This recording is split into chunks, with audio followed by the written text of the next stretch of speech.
महाकारुणिक तथागत सम्यक संबुद्ध तथागताने उपदेशिलेला सद्धम्म आणि या सद्धम्मावर मार्गस्थ तथागताचा संघ या तीनही रत्नांना त्रिवार अभिवादन। या तीन रत्नांची ओळख ज्या महामानवाने आपल्याला करून दिली ते महामानव बोधिसत्व डॉक्टर बाबासाहेब आंबेडकर यांच्या स्मृतीस सुद्धा त्रिवार अभिवादन। आजच्या या धम्मकक्षेमध्ये उपस्थित सर्व उपासक उपासिका, मिलिंद प्रश्न या ग्रंथांतर्गत आपण भगवान बुद्धाने जो काही उपदेश दिलेला आहे ज्याला आजच्या भाषेमध्ये आपण परित्राण पाठ म्हणतो, मिलिंद प्रश्नामध्ये सुद्धा त्याच पद्धतीचा उल्लेख परित्राण पाठ, तर परित्राणाचा उपदेश असंही सुद्धा वाक्य या ठिकाणी आलेलं आहे। आणि या परित्राण पाठाच्या संदर्भाने किंवा परित्राणच्या संदर्भाने अनेक लोकांच्या मनामध्ये शंका कुशंका किंवा अनेक वेगवेगळ्या भावना आहेत। तर अशा पद्धतीचे उल्लेख या ठिकाणी आलेले आहेत। तर आपण बघूया या संदर्भामध्ये मला जे काही सांगता येईल तर मी ते सांगण्याचा प्रयत्न करेल। तर या ठिकाणी असा उल्लेख आलेला आहे, न अंतलिखे न समुद्ध मज्जे न पब्बतानं विवरं पविस्स न विज्जती सो जगतिपदेसो यत्थ दिठ्ठो मुच्चेय मच्चू पासाती। तर याचा अर्थ असा दिलेला आहे, आकाशामध्ये नाही, समुद्रामध्ये नाही, पर्वताच्या गर्भामध्ये जाऊन सुद्धा नाही, त्याचप्रमाणे या पृथ्वी तलावर असं एकही स्थान नाही जिथे लपून मनुष्य मृत्यूच्या जाळ्यातून मुक्त होऊ शकेल। तर मृत्यूपासून सुटका नाही या ठिकाणी या गाथेचा जो सार आहे। तर आपण या जगातल्या कुठल्याही स्थानामध्ये लपून बसलो, कोणत्याही सुरक्षित स्थळी लपून बसलो, तरी मात्र मृत्यू तिथेही आपला पाठलाग करीत येणारच, असं या ठिकाणी भगवान बुद्धांनी, आपण याही अगोदर ही बाब बघितलेली आहे। तर कुठे आकाशात जाऊन, समुद्राच्या खोलीमध्ये जाऊन, पर्वताच्या कुठल्याही गुफेमध्ये जाऊन आपण बसलो आणि या पृथ्वी तलावर असं एकही स्थान नाही जिथे लपून माणूस आपल्या मृत्यूला टाळू शकतो। तर मृत्यू तिथे सुद्धा पोहोचते आणि ही वस्तुस्थिती आहे। कारण हा निसर्गाचा नियम आहे की जो जन्माला आला तो मरणारच आहे, तो कुठेही असो। असं एकही स्थान नाही की जिथे लपून बसून माणूस स्वतःच्या मृत्यूला वाचवू शकते। मग आता महत्वाचा प्रश्न असा विचारला आहे की असं असून सुद्धा भगवान बुद्धाने परित्राणाचा उपदेश दिलेला आहे, आणि ते म्हणजे रतनसुत्त, मेतसुत्त, खंद परितंग, मोर परितंग, धजग परितंग, आटानाटीय परितंग, अंगुलीमाल परितंग इत्यादी। आता या सगळ्या गाथांचा या ठिकाणी उल्लेख आलेला आहे आणि या गाथांचा उल्लेख करून ते म्हणतात की भंते नागसेन, जर असं असेल की आकाशात, समुद्रात, महालात, झोपडीत, गुफेत, पर्वतावर, दरी, बीड, पर्वताच्या गर्भामध्ये कुठेही माणूस स्वतःच्या मृत्यूपासून मुक्त नाही, वाचू शकत नाही, तर मग परित्राण कर्म असत्य मिथ्या आहे ना? तर मग परित्राण कर्म मिथ्या आहे। तर मग पुन्हा ते म्हणतात की जर परित्राणामुळे मनुष्य मृत्यूच्या जाळ्यातून मुक्त होतो, तर मग आकाशामध्ये जाऊनही मनुष्य मृत्यूच्या जाळ्यातून मुक्त होऊ शकत नाही, हे वचन असत्य ठरते। हा उभयकोटी प्रश्न आहे, याची उकल होणे अतिशय कठीण आहे, तेव्हा आपण त्याचे निराकरण करावे, असं या ठिकाणी म्हटलेलं आहे। तर या ठिकाणी परित्राण पाठामुळे आपली सुरक्षा होते। परित्त याचा अर्थच तो आहे सुरक्षा। आता जे परित्राण पाठ असा उल्लेख आलेला आहे, पाठ म्हणजे पठन करणे। कशाचं पठन करणे? तर सुत्तांचं पठन करणे। तर सुत्तांचं पठन करणे म्हणजे त्याला परित्त म्हटलेलं आहे। परित्त देसना, परित्त देसना, बरेच भिक्षू या गोष्टी मांडतात। परित्राण पाठ हा संस्कृत शब्द आहे। पठन करणे अर्थातच बुद्धाचा उपदेश हा सुत्तामध्ये असल्यामुळे आपण त्याचं पठन करत असतो, आपण त्याचं गायन करत असतो, संगायन करत असतो, है की नाही? आणि ती काय आहे तर बुद्धाची देसना आहे। ती काय आहे तर परित्त देसना आहे। म्हणजे सुरक्षा प्रदान करणारी देसना आहे. आता कुठल्या कुठल्या पद्धतीनं सुरक्षा करणारी ही देसना आहे किंवा हे परित्राण पाठ आहे, हे आपण या ठिकाणी समजून घेतलं पाहिजे. तर या ठिकाणी असं म्हटलेलं आहे, हा पुढचा म्हणजे संवाद या ठिकाणी आलेला आहे की तुम्ही कुठेही जा, तुम्ही मृत्यूपासून वाचू शकत नाही. तसेच त्यांनी परित्राणाचाही उपदेश केलेला आहे, परंतु ज्यांचे जीवन अजून शिल्लक आहे, बरेच आयुष्य उरलेले आहे, जे वाईट कर्मापासून स्वतःला वाचू शकतात, त्यांच्याकरिता परित्राणाचा उपदेश आहे. तर हे राजा, ज्यांचे आयुष्य संपलेले आहे, कर्म स्थिर आहे, प्रयत्न संपलेले आहे, त्यांच्यासाठी परित्राण नाही, त्यांच्यासाठी परित्राण नाही. तर पुढे चालून असंही म्हणजे या ठिकाणी उल्लेख आलेले आहे की परित्राणामुळे एखाद्या पुरुषाला चावायला सर्प आला तर त्याचे उघडलेले तोंड बंद होते, चोराने उघडलेली काठी सुद्धा गळून पडते, काठी फेकून तो प्रेम करू लागतो, खवळलेला हत्ती सुद्धा जवळ येऊन शांत होतो, भयंकर अग्नी सुद्धा शांत होतो, विष हलाहल खाल्ले तरी ती औषधीच होते किंवा आहारामध्ये परावर्तित होते, मारण्यास आलेला व्यक्ती सुद्धा दासासारखा विनम्र होतो, जाळ्यात पडूनही तो येथे अडकत नाही. ठीक आहे, काही गोष्टींच्या बाबतीमध्ये आपण म्हणजे आपल्याला तसा अनुभव येऊ शकते, परंतु आता इथे खाल्लेले हलाहल सुद्धा औषधीमध्ये परावर्तित होते, ते आहारामध्ये परावर्तित होते. तर असे जे काही परित्राण पाठाच्या संदर्भाने या ठिकाणी जे काही उल्लेख आलेले आहे आणि पुढे उल्लेख आणखी भरपूर सारे उल्लेख आलेले आहे. एका दानवाने स्त्रीला त्याचे रक्षण करण्यासाठी टोपलीमध्ये भरून त्यांनी गिळून घेतले आणि तेव्हा एका मांत्रिकाने त्या दानवाच्या तोंडामध्ये प्रवेश केला व तो त्याच्यासोबत आनंद उपभोगू लागला. जेव्हा त्या दानवाला कळले की हा टोपली वमनकडून पाहू इच्छितो, ज्या कारणामुळे त्या मांत्रिकाला ती टोपली उघडून पाहायची होती, तर ते त्यांनी केले. तर हो, ही गोष्ट सर्वत्र सर्व देवलोकांमध्ये वगैरे पसरलेली आहे. तर ते म्हणतात की परित्राणामध्ये सामर्थ्य आहे. तर एका दुसऱ्या मांत्रिकाने वाराणसीच्या राजाच्या नगरीमध्ये राणीच्या सोबत सहवास करून तो मंत्रबळाने क्षणात अदृश्य झाला.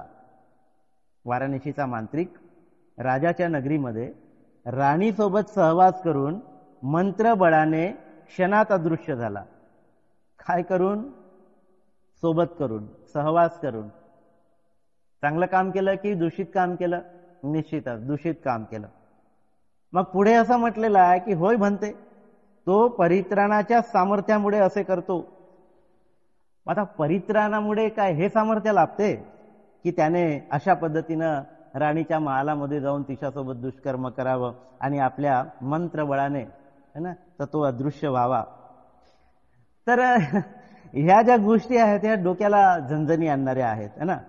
परित्राणामुळे अशा पद्धतीचं सामर्थ्य प्राप्त होत असेल तर मग परित्राणाचं पावित्र्य काही आहे काय?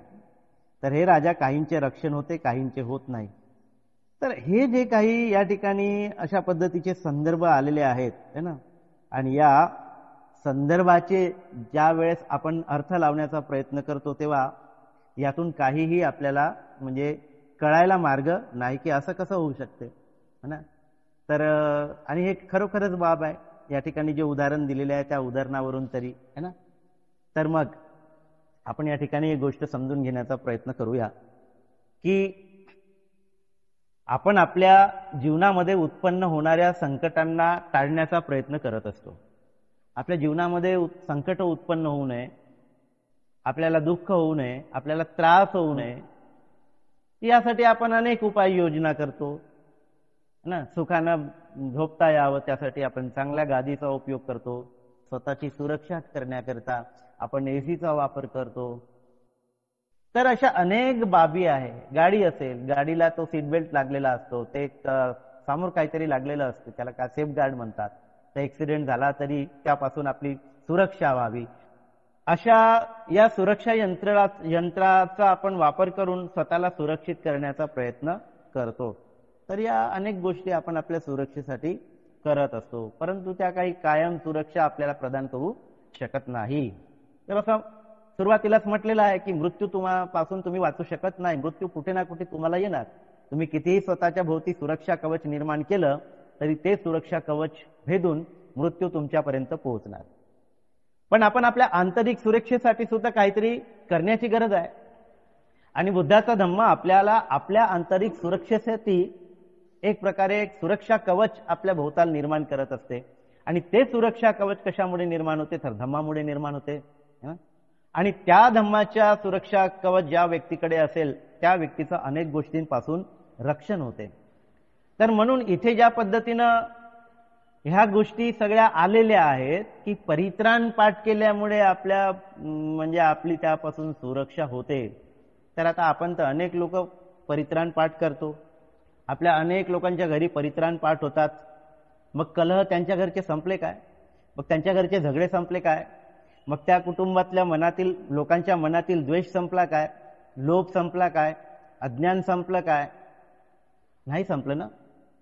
मग आता या पद्धतीने जर आपण घेतो म्हटलं की परित्राण पाठ केल्यामुळे असं होते, तसं होते, तसं होते, तर मग परित्राण पाठ केल्यामुळे हे तर फारच चांगलं बढिया काम आहे. मग तर काही करायची गरज नाही आहे.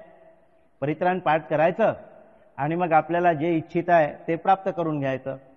तर जसं बाकीचे लोक आपल्या पूर्वजांच्या आत्म्याला मुक्ती प्राप्त व्हावी म्हणून ते एखाद्या भटजीला बोलवतात, त्यांच्या हातून मंत्रोपचार करून घेतात, कर्मकांड करून घेतात आणि त्यांना वाटते की हा आपल्या जे कोणी मरण पावलं त्याच्या आत्म्याला आता काय मिळणार? मुक्ती मिळणार. तर असं काही परित्राण पाठ म्हणजे असं काही आहे काय? तर मग परित्राण पाठामध्ये आपण काय नेमकं करतो काय? तर परित्राण पाठामध्ये आपण सुत्तांचं पठण करतो. सुत्तांचं पठण करतो. इथे रतन सुत्त, मेत्त सुत्त, खंद परितंग, मोर परितंग, धजंग परितंग, आटानाट्य परितंग, अंगुलीमाल परितंग इत्यादी सूत्रांचा उल्लेख केलेला आहे. मग आता आपण असा विचार करूया की भगवान बुद्धाच्या काळामध्ये आज ज्या पद्धतीचं परित्राण केल्या जाते त्या पद्धतीचे परित्राण भगवान बुद्ध करत होते काय? हा प्रश्न आपल्या मनात निर्माण व्हायला पाहिजे ना. आज ज्या पद्धतीनं परित्राण पाठ केल्या जाते त्या पद्धतीचे परित्राण पाठ त्यावेळेस बुद्ध करीत होते काय? काय वाटते तुम्हाला? करीत होते अशा पद्धतीचे परित्राण? ज्या पद्धतीनं आज परित्राण केल्या, तुम्ही मेसेज करू शकता खाली, यस म्हणा किंवा नो म्हणा, काहीतरी म्हणा, नो. तर भगवान बुद्ध त्या काळामध्ये आज ज्या पद्धतीचे परित्राण आहेत त्या पद्धतीचे परित्राण करत नव्हते, तर ते परित्त देशना करत होते. परित्त देशना म्हणजे माणसाच्या मानसिक सुरक्षिततेसाठी ज्या गोष्टींची माणसाला गरज आहे त्या गोष्टींचा उपदेश ते करायचे, त्या गोष्टींचा उपदेश करायचे, त्या बाबींचा उपदेश करायचे, त्या तत्वाचा ते उपदेश करायचे, आहे की नाही? आणि मग आपण असं बघतो की हा जो काही उपदेश आहे भगवान बुद्धाचा तो उपदेश सुत्तांच्या माध्यमातून संग्रहित केला गेलेला आहे. म्हणजे ज्या काही सुत्तांची निर्मिती झालेली आहे ते बुद्धांच्या हयातीमध्ये झालेली नाही आहे, तर ते बुद्धाच्या महापरिनिर्वाणाच्या नंतर सुत्तांची निर्मिती झालेली आहे. आणि म्हणून जसं आता आपण धम्मपालन गाथा म्हणतो, धम्मपालन गाथा. आता ही धम्मपालन गाथा काय आहे हो? कोणी निर्माण केली? कल्पना आहे का तुम्हाला? धम्मपालन गाथा कोणी निर्माण केली? धम्मपालन गाथा बाबासाहेबांनी निर्माण केलेली आहे. धम्मपालन गाथा बाबासाहेबांनी निर्माण केलेली आहे. बरं, आता धम्मपालन गाथा बाबासाहेबांनी निर्माण केली म्हणजे काय? बाबासाहेबांनी आपल्या हातचे काही सूत्र घातलेले आहे का त्याच्यात? नाही.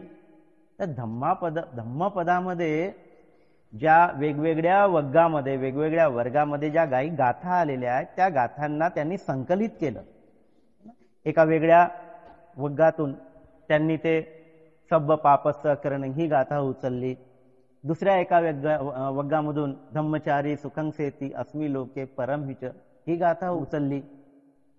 बुद्धवंदनेतून ती गाथा उचलली, धम्मवंदनेतून त्याच्या पुढची गाथा उचलली, संघवंदनेतून त्याच्या पुढची गाथा उचलली आणि या सगळ्या गाथा उचलून त्याचं संकलन केलं आणि त्याचं संकलन करून आपण त्याला धम्मपालन गाथा म्हणून त्याचं पठण करतो. धम्मपालन गाथा म्हणून त्याचं पठण करतो.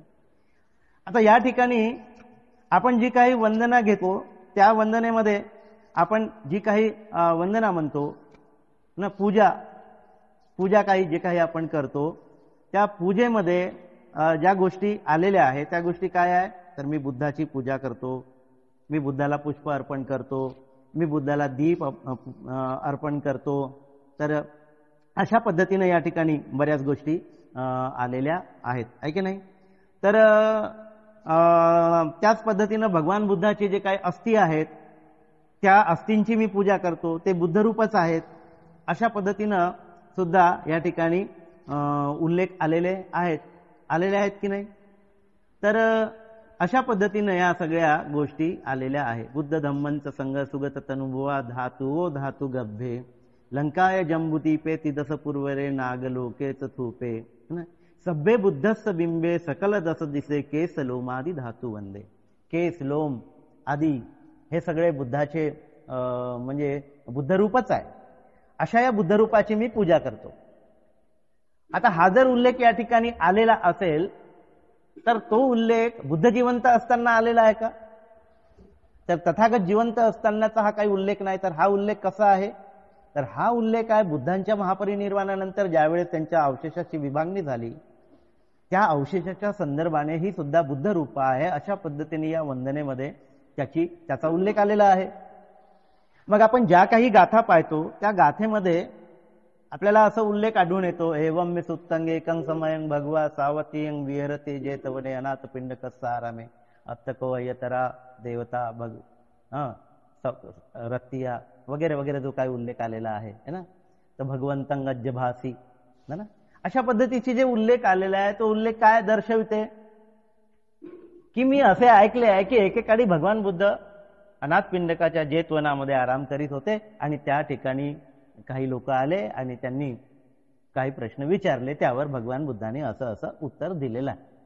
प्रत्येक गाथामध्ये याच पद्धतीचा उल्लेख आलेला आहे, याच पद्धतीचा उल्लेख आलेला.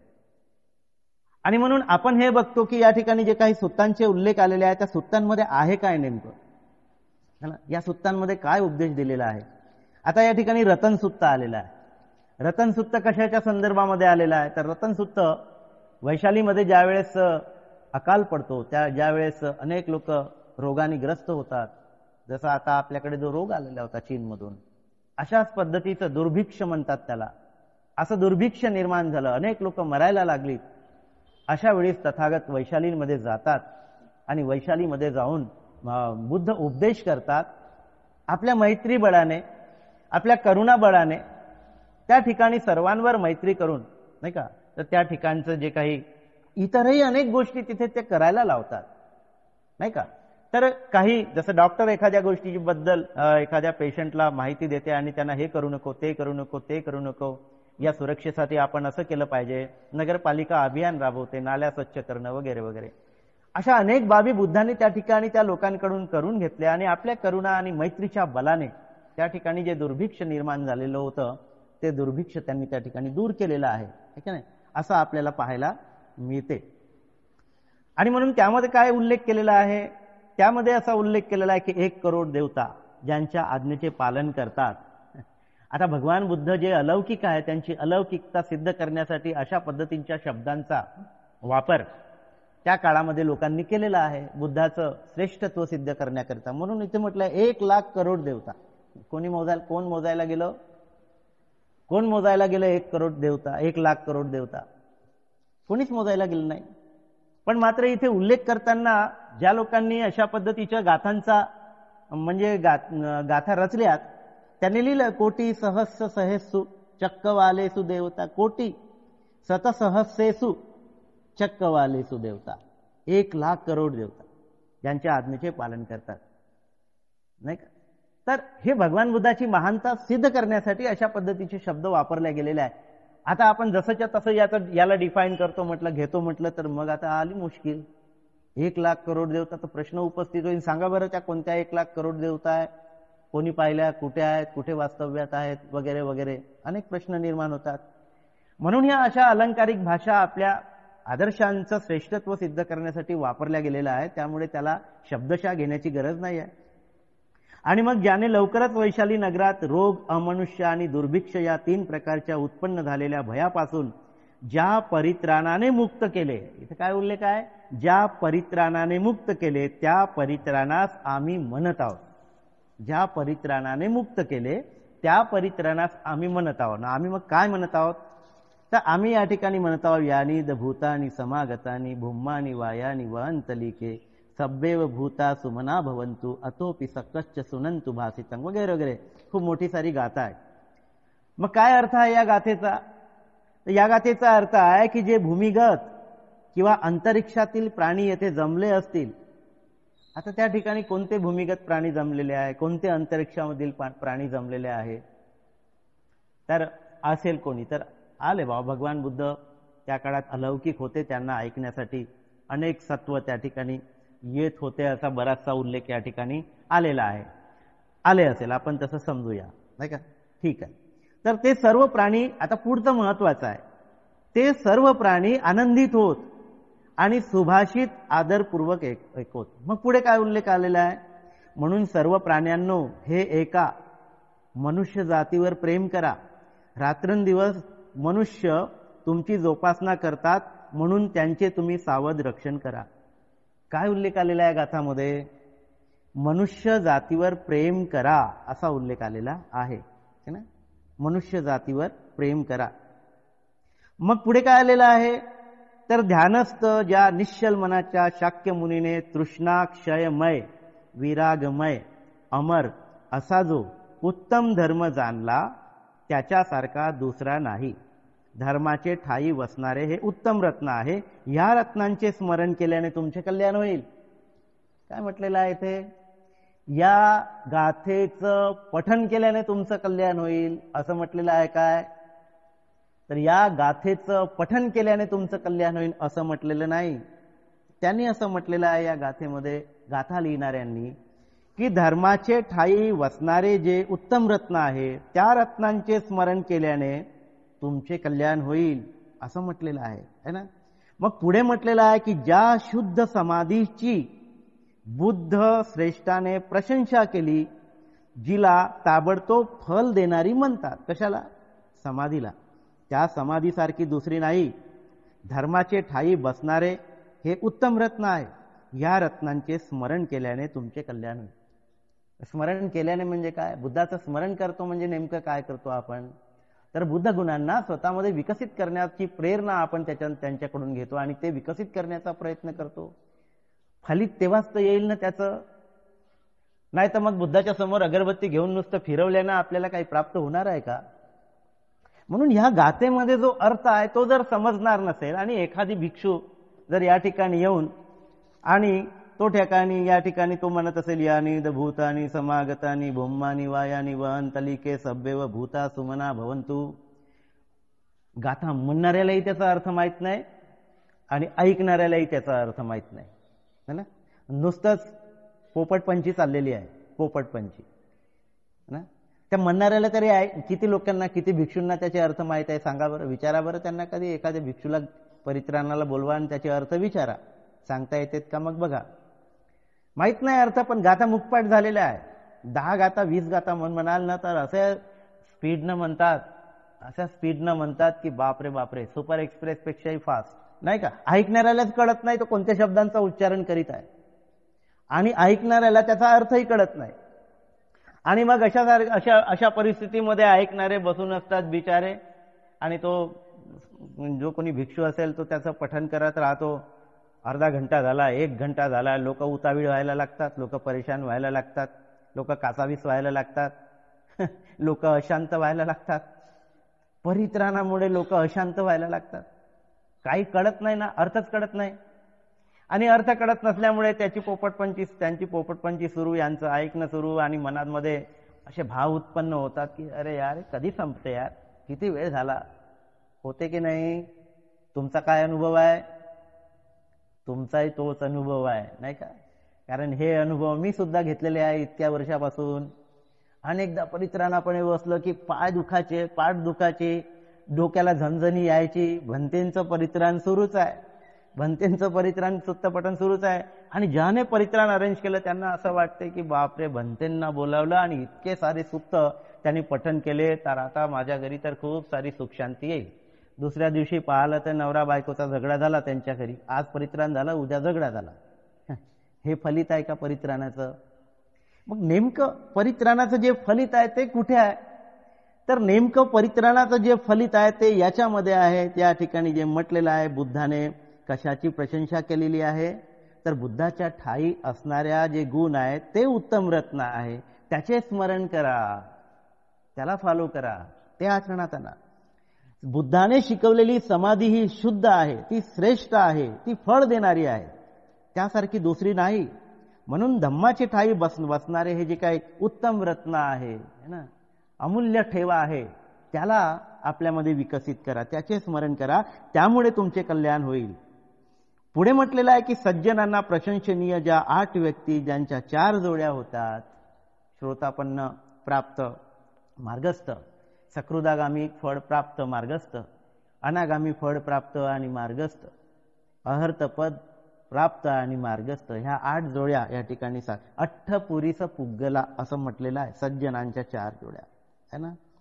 तर त्यांना दिलेले दान महाफलदायक होते. संघाचे ठाई बसणारे ते उत्तम रत्न आहे. या रत्नांचे स्मरण केल्याने तुमचे कल्याण होईल. आता या ठिकाणी त्या सूक्तामध्ये जे सांगण्यात आलेले आहे त्याकडे पूर्णपणे दुर्लक्ष, काही समजून घेत नाही आपण, आणि ते समजून न घेता केवळ मंत्रपठणावर आपण आधारित राहतो, मंत्रपठणावर आपण विसंबून राहतो. याला तर शीलवर परामर्श म्हणतात. कसले तुम्ही बंधनामध्ये, हे केल्याने माझ्या घरी शांती येईल, जीवनभर येणार नाही, जीवनभर परित्राण करत राहा, तुमच्या घरी कधीच शांती येणार नाही. तर अशा पद्धतीनं ज्या गाथेमध्ये जो अर्थ अभिप्रेत आहे तो अर्थ आपण जर समजून घेतला नाही आणि कोणी समजून सांगितला नाही तर मग त्याला त्यातून प्रेरणा मिळणार नाही, आणि आपण जीवनभर असे परित्राण करत राहिलो तरी आपल्या घरी शांती येणार नाही. कारण शांती या परित्राणामध्ये नाही, तर त्या परित्राणाने जो उपदेश दिलेला आहे त्या उपदेशाला ग्रहण करून त्याला आत्मसात करून आचरणामध्ये आणण्यामध्ये शांती आहे. आणि शांती काही बाह्य नसते, बाह्य स्वरूपाची शांती ती आपण वेगवेगळ्या वस्तूंच्या माध्यमातून प्राप्त करण्याचा प्रयत्न करतो, पण ती अनित्यतेच्या क्षेत्रामध्ये येत असून ती आपल्याला कायम स्वरूपाची शांती आणि सुख देऊ शकत नाही. तर सुख हे मनात आहे, ते आचरणातून निर्माण करावं लागते, ते मनोअवस्था विकसित करून आपल्याला निर्माण करावी लागते. आणि हेच तर या ठिकाणी सांगितलेलं आहे. या 3 रत्नांच्या म्हणजे 3 रत्नांमध्ये जे गुण वसलेले आहेत त्या गुणांचं आपण स्मरण केलं पाहिजे, आणि त्या गुणांचं स्मरण करून एक प्रकारे त्या पद्धतीनं आपण वागलं पाहिजे, आहे की नाही. आणि म्हणून ते म्हणतात की जे पुरुष सर्वस्वाचा त्याग करून दृढ मनाने बुद्धाच्या धम्मात प्रवेश करतात ते निर्वाणाची प्राप्ती करून आणि अमृताचे अवगाहन करून अनायासे मिळालेल्या शांतीचा उपभोग घेतात. संघाचे ठाई बसणारे हे उत्तम रत्न आहे. या रत्नांचे स्मरण करून तुमचे कल्याण. काय लिहिलेलं आहे इतकं स्पष्टपणे या गाथांमध्ये लिहिलेलं आहे. आपण कधी पुस्तक उघडून गाथांचा अर्थ जाणूनच घेत नाही, म्हणून आपण कनेक्ट होत नाही, इतिपिसो भगवार यंत्रवत सुरू आहे, मन कुठेतरी दुसरंच सुरू आहे, तोंडाना इतिपिसो भगवा सुरू आहे. हे म्हणत असताना बुद्धांचे गुण आपण स्मरण केले पाहिजे, आठवले पाहिजे. इतिपिसो भगवा हे म्हणत असताना मन त्या गुणांचं स्मरण करत करत ज्यावेळेस पुढे जाते त्यावेळेस आपण लिंक होतो, या गाथांसोबत लिंक होतो. आणि जेव्हा लिंक जुळते ना तेव्हा सगळं प्रसारण होत असते. लिंक नसेल तर काय मिळणार, आहे की नाही. आपण नेटवर्क चालवतो, नेटवर्क नसेल तर माझे शब्द ऐकू येणार का तुम्हाला, नाही येणार. म्हणून नेटवर्क मध्ये असलं पाहिजे. कोणाच्या नेटवर्क मध्ये असलं पाहिजे तर बुद्धाच्या. इतिपिसो भगवा म्हणत असताना बुद्धाच्या नेटवर्क मध्ये आपण गेलं पाहिजे, कवरेज क्षेत्रामध्ये गेलं पाहिजे आणि त्याचं स्मरण केलं पाहिजे की इतिपिसो भगवा अरहंग म्हणताना स्मरण झालं पाहिजे की बुद्ध अरहंत होते, विद्याचरण संपन्न, बुद्ध ज्ञान आणि आचरणाने संपन्न होते, है ना. याचं स्मरण करत करत जर आपण गाथांचं पठन करत असू तर खऱ्या अर्थाने त्याचा जो काही इफेक्ट आहे तो इफेक्ट आपल्याला मिळतो. अन्यथा जीवनभर लोक म्हणतच आहेत, काही परिणाम दिसत नाही. तर परिणाम येण्यासाठी तो आत्मसात कृतीत आणावा लागतो. कृतीत येईल तेव्हा त्याचे परिणाम दिसतात. पण आता आपण काय करतो, आता कोरोना आला होता, कोरोना बरं, हे परिणाम कोणाच्या माध्यमातून दिसतात हो, परिणाम कोणाच्या वाणीमध्ये असते. तुम्ही कितीही म्हणा तुझं कल्याण हो, तुझं मंगल हो, तू सुखी हो, कोणावर काहीच परिणाम होणार नाही. का परिणाम होणार नाही, तू क्लेशाने भरलेला आहे ना, आपण क्लेशाने भरलेला आहो ना. आपलं चित्त रागयुक्त चित्त आहे, आपलं चित्त द्वेषयुक्त चित्त आहे, आपलं चित्त क्लेशाने भरलेलं आहे. आणि अशा या क्लेशाने भरून असलेल्या मनानं आपण कितीही चिंतन केलं तरी त्याचा परिणाम इतरांवर होत नाही. त्या पद्धतीच्या चिंतनातून तुम्ही तुमच्या क्लेशांना दूर करण्याची तुम्हाला ती क्षमता तुमच्यामध्ये विकसित होते. पण ज्याच्यामध्ये ही क्षमता विकसित झालेली आहे, खऱ्या अर्थानं प्रभाव जो पडतो तो त्या व्यक्तीचा पडतो. म्हणून अंगुलीमालांनी जी काही उपदेश केला त्या ठिकाणी त्या उपदेशाचा परिणाम म्हणून जी माता गर्भवती होती तिला अत्यंत दुःखदायक अशा वेदना होत होत्या. अंगुलीमाल अहर्त पदाला पोहोचलेले होते, अहर्त पदाला, मुक्त अवस्थेला पोहोचले होते. आणि अशा त्या मुक्त अवस्थेला पोहोचलेल्या व्यक्तीने जेव्हा मैत्री भावना केली तेव्हा त्या मैत्री भावनेचा असर तेव्हा होत असतो ना, तेव्हा होत असतो.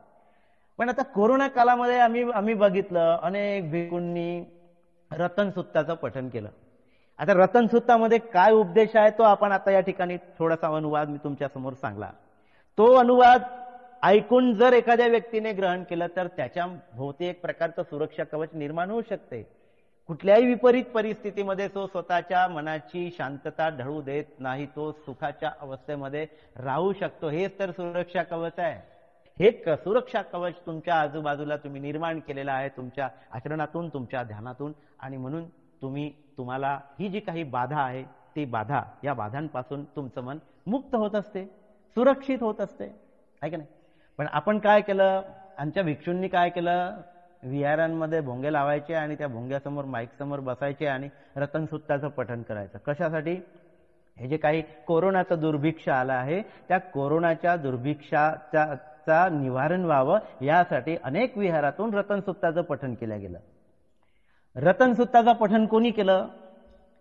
तर रतनसुत्ताचं पठण त्यांनी केलं ज्यांच्या अंगावर फक्त चिवर आहे पण मन मात्र विकारांनी मलिन आहे.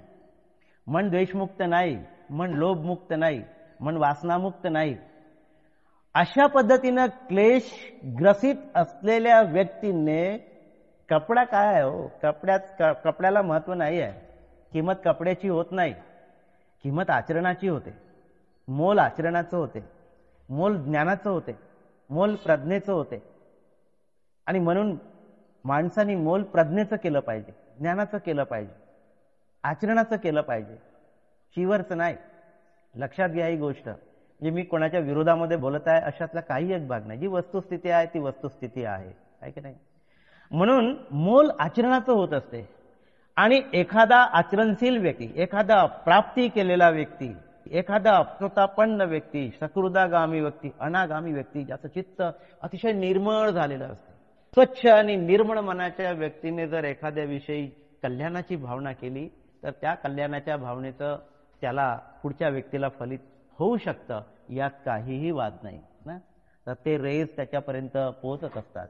एखाद्याची आपण मनापासून आठवण करतो, मनापासून स्मरण करतो आणि असं दिसून येते की आपली ती भावना त्याच्यापर्यंत पोहोचली आहे. टेलिपॅथी, इथून टेलिग्राम पाठवला की तिकडे पोहोचते. त्या पद्धतीने ही जी मनाची टेलिग्राफी आहे ना, तर या पद्धतीनं आपण मनोभावे एखाद्याचं स्मरण केलं, आठवण केली तर ती आपली भावना त्याच्यापर्यंत त्या पोहोचते आणि कुठल्या ना कुठल्या माध्यमातून त्याच्याशी आपला संपर्क होत असतो. आणि मग आपल्याला आश्चर्य होते, अरे यार आजच तर तुझी आठवण केली होती, आत्ताच तर तुझी आठवण केलेली होती, है ना. तर या ज्या काही भावना आहे त्या मनाच्या गाभाऱ्यातून, मनाच्या खोलीतून निघाल्या पाहिजे, वरवर नाही. जर भावना कनेक्टच होत नसेल, नुसतं यांत्रिकपणे फक्त मुखातून शब्द बाहेर पडत असेल, त्या अंतःकरणातून त्या परित्राणाचा सत्यनारायण पाठासारखं स्वरूप एक प्रकारचं या ठिकाणी प्राप्त झालेलं आहे. खऱ्या अर्थानं या सगळ्या गाथांमध्ये भगवान बुद्धाचा उपदेश दडलेला आहे. तर मी 2 मिनिटं घेतो आणि थांबतो, 9:20 झालेले आहे. ते या ठिकाणी असं लिहिलेलं आहे की हलाहल खाल्ले तरी सुद्धा ती औषधीच होते, ती आहारामध्ये परिवर्तित होते. आता किती कॉन्ट्राडिक्टरी आहे या ठिकाणी. एखाद्याने हलाल खाल्लं असं जर असेल तर बुद्ध सम्यक संबुद्ध होते, सम्यक संबुद्ध होते, है ना. साधे अर्थपद प्राप्त केलेले नव्हते, सम्यक संबुद्ध होते. आणि सम्यक संबुद्ध असताना सुद्धा बुद्धाला हे माहित होतं की मी चुंदाच्या घरी जे भोजन ग्रहण करणार आहे त्या भोजनाचा काय माझ्यावर परिणाम होणार आहे हे बुद्धांनी सुद्धा जाणलेलं होतं. आणि अशा परिस्थितीमध्ये सुद्धा ते जे काही सुकर मद्धव म्हणतात ते सुकर मद्धव हे भगवान बुद्धांनी ग्रहण केलं, हे प्राशन केलं आणि त्या सुकर मद्धवाचा भगवान बुद्धावर परिणाम झाला. मग भगवान बुद्धाने हे विष तर पचवायला पाहिजे होतं. हे विष जे त्यांच्या पोटामध्ये त्यांनी ग्रहण केलं नाही का, सुकर मद्धव, तर ते तर औषधीमध्ये परावर्तित व्हायला पाहिजे होतं. मग ते औषधीमध्ये का परावर्तित झाले नाही? त्यातून तर बुद्धाला बाधा झाली, अतिसार झाला, बुद्धाची तब्येत बिघडली आणि पुढे जाता जाता कुशीनारामध्ये त्यांना त्या ठिकाणी मग थांबावं लागलं आणि त्यातूनच त्यांचं महापरिनिर्वाण झालं. आहे की नाही? या गोष्टी किती कॉन्ट्राडिक्टरी निर्माण करणाऱ्या ज्या काही गोष्टी आहेत, असे जे काही उल्लेख आलेले आहेत, त्या उल्लेखाच्या संदर्भाने आपण कसोटी लावून बघितली पाहिजे की हे संदर्भ कसे काय आले, हे कोणी लिहिले असतील, है ना? आणि मग जर लिहिले असतील तर याच्या पाठीमागे काही अर्थ दडलेला आहे काय, खरोखरच अर्थ दडलेला आहे काय, तो शोधण्याचा प्रयत्न केला पाहिजे. आणि तो शोधून विज्ञानवादी दृष्टिकोनातून, कारण बुद्धाचा धम्म विज्ञानवादीच आहे, अशा कुठल्याही चमत्कारावर बुद्धाचा धम्म आधारलेला नाही. तर अशा या सगळ्या परित्राण पाठाच्या संदर्भामध्ये आलेल्या या सगळ्या गोष्टी आहेत. या संदर्भाने अधिक काही बोलता येऊ शकतं, परंतु 9:22 झालेले आहे आणि मला वाटते या ठिकाणी मी थांबलं पाहिजे. परित्राण पाठाच्या संदर्भामध्ये जी काही मी थोडंसं चिंतन केलं, त्या चिंतनाच्या आधारावर मी बरोबरच मांडणी केलेली असेल असं माझा दावा नाही किंवा असं माझं म्हणणं नाही. अनेक लोकांचे वेगवेगळे विचार असू शकतात. त्यामुळे माझ्या आकलनानुसार किंवा माझ्या बुद्धीनुसार मला जे काही पटलं ते मी या संदर्भाने, या विषयाच्या संदर्भाने मांडण्याचा प्रयत्न केला. आपण सर्वांनी शांतपणे मला ऐकून घेतलं. काही मुद्दे सुटले असतील तर आपल्याला उद्या मांडता येईल. तर या अनुषंगाने आज आपण सर्वांनी मला ऐकून घेतलं, त्याबद्दल आपण सर्वांचं खूप खूप पुण्यानुमोदन. धन्यवाद. याच ठिकाणी थांबतो. नमो बुद्धाय. जय भीम.